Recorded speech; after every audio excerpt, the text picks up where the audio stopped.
Twongeye kubasuhuza nanone mu izina ry'Umwami wacu Yesu Kristo, Yesu ahabwe icyubahiro kandi ashimwe cyane.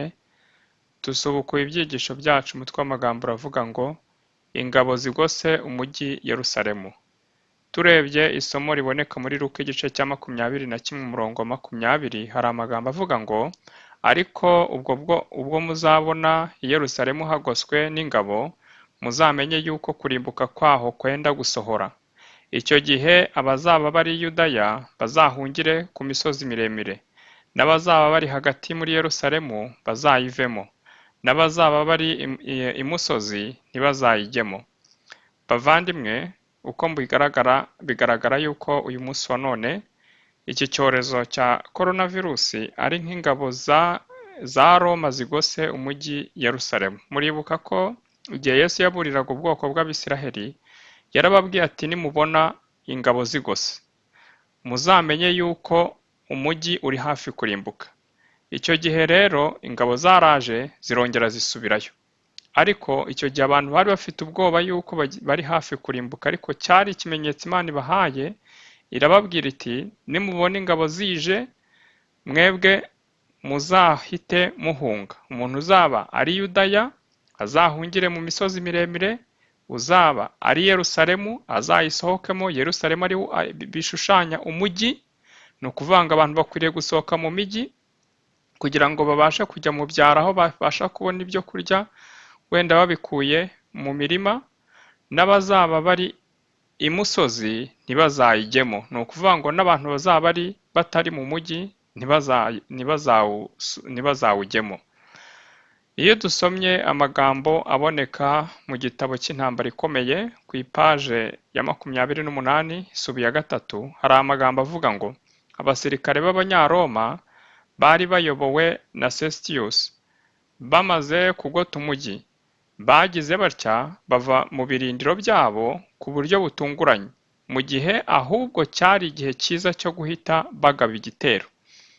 Igihe uwo mugaba w'ingabo z'Abanyaroma yakuraga ingabo ze mu birindiro byazo, kandi nta mpamvu na ntoya ibimuteye yagaragaraga, abari bagotewe mu mujyi bari bamaze kwiheba, babona ko kwihagararaho kwabo ntacyo bizabagezaho. Bari biteguye kumanika amaboko ngo bemere ko batsinzwe, ariko uburinzi bukomeye n'imbabazi Imana igira nibyo byari biyoboye iyo gahunda, kubera ineza igirira ubwoko bwayo. Abakristo bari bategereje, bari bamaze guhabwa ikimenyetso bari barasezeraniwe. Icyo gihe rero umwanya wo kumvira imiburo y'Umukiza wari ubonetse ku bantu bose babyifuzaga. Ibyabaga byari biyobowe ku buryo nta Bayuda cyangwa Abanyaroma bari kubuza Abakristo guhunga. Igihe Sestius yavaga mu birindiro bye, Abayuda basohotse muri Yerusalemu bakurikira abasirikare be bari bisubiriye iwabo. Igihe rero abasirikare b'impande zombi bari bahugiye ku mirwano, Abakristo bose babonye agahenge ko kwiyufura, bahunga uwo mujyi. Muri icyo gihe kubera iki rero bawuhunze? Kuko bari bazi yuko uwo mujyi uri hafi kurimbuka, kuko ikimenyetso bari barahaye bari bamaze kukibona. Muri icyo gihe igihugu nacyo cyari cyarakize abanzi bari kubabuza guhunga. Igihe umujyi wagotwaga, Abayuda bari bateraniye i Yerusalemu mu minsi mikuru y'ingando. Bityo rero Abakristo bahatuye bashoboye guhunga nta ngorane. Bahunze badatindiganyije, bahungira ahantu hari umutekano mu mujyi wa Pera, muri Pereya, hakurya ya Yorodani. Nshuti bavandimwe, icyo ngira ngo mbasabe ni uko twahungira hakurya ya Yorodani, ariho mu ijambo ry'Imana, mu byanditswe byera muri Yesu Kristo. Mureke rero bantu b'Imana, ubwo tumaze kubona ikimenyetso simusiga kitugaragariza uko ibihe by'akaga biri imbere bizaba bimeze, kuko muri kino gihe ni igihe abantu bambuwe uburenganzira bwabo, bakaba nta bubasha umuntu agifite ku bintu ku bintu bye, ku bucuruzi bwe, ikintu icyo ari cyo cyose, ahubwo amategeko adasanzwe akaba ariyo agomba kubahirizwa, kubera ko nko muri Leta Zunze Ubumwe za Amerika abasirikare, igipolisi bagomba gukwirakwizwa hirya no hino kugira ngo bakurikirane barebe koko niba abantu bubahiriza gahunda leta yatanze yo kudasohoka mu ngo zabo, kuko abashinzwe ubutasi batangiye gukeka ko umwanzi ashobora gukwiza iki cyorezo, bakavuga bati ni ngombwa yuko dukwirakwiza abashinzwe umutekano hirya no hino kugira ngo tubashe kugenzura situation, kugira ngo tubashe kugenzura gahunda yose uko iteye.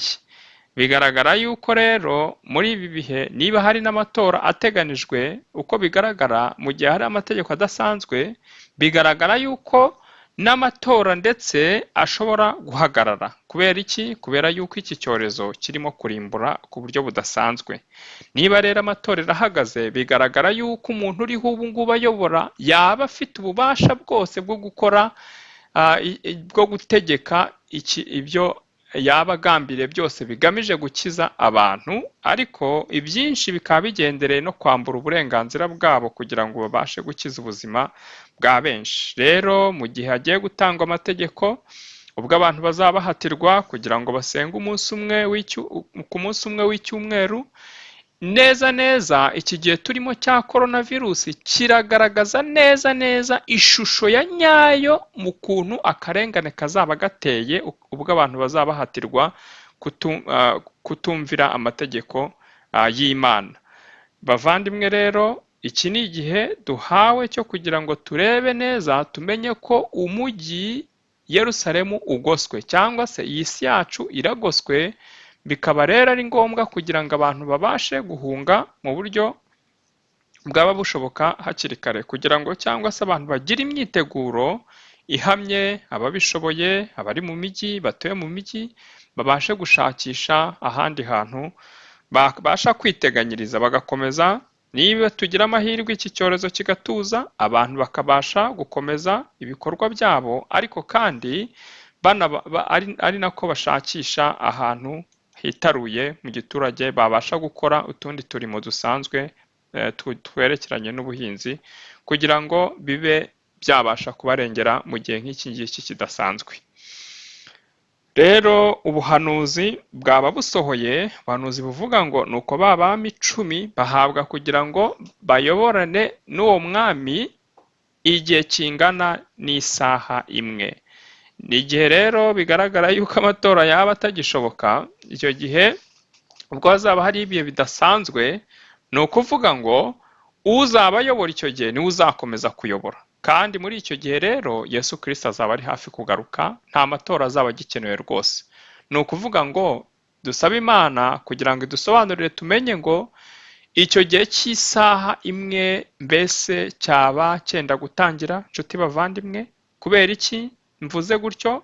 Mbivugiye yuko uyu munsi wa none niba amatora adashoboka ku bw'iki cyorezo, bivuze ngo abami baba bariho baba bategetse mu gihe cyaba ari igihe batongera gusimburwa rwose. Ni ukuvuga ngo abami bazaba bategetse mu gihe cya nyuma, ubw'ibyago bizaba bisatira isi, ubwo abantu bazaba batakijya mu matora.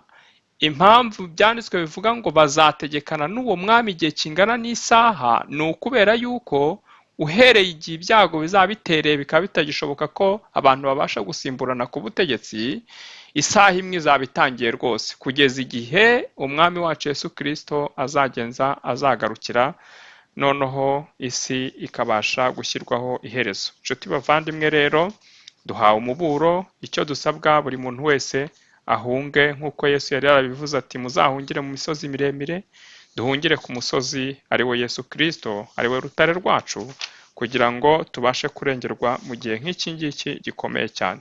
Harimo abantu benshi rero bari kuvuga bati yeba coronavirus iratinze kuvamo, ngo twisubirire muri bizinesi zacu, ubuzima bukomeze rwose, twisubirire mu byacu, mu byaha byacu. Nyamara kandi ubwo ingabo zari zigose ari umujyi, ariyo iyi coronavirus, byari bikwiriye yuko abantu bavuga bati noneho ni igihe cyo guhunga rwose, kubera yuko tubonye uko akarengane kazaba kameze, cyangwa se uko isi igiye guhura n'ingorane mu gihe kiri imbere.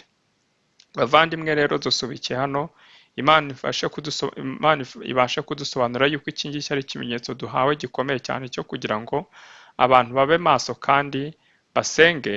Nibyo mbasabiye nisabiye kandi mu izina rya Yesu Kristo, amen. Data wa twese uri mu ijuru, izina ryawe rihabwe icyubahiro. Urakoze cyane kubw'amagambo meza, ukomeze kuyaduheramo umugisha mu izina rya Yesu, amen.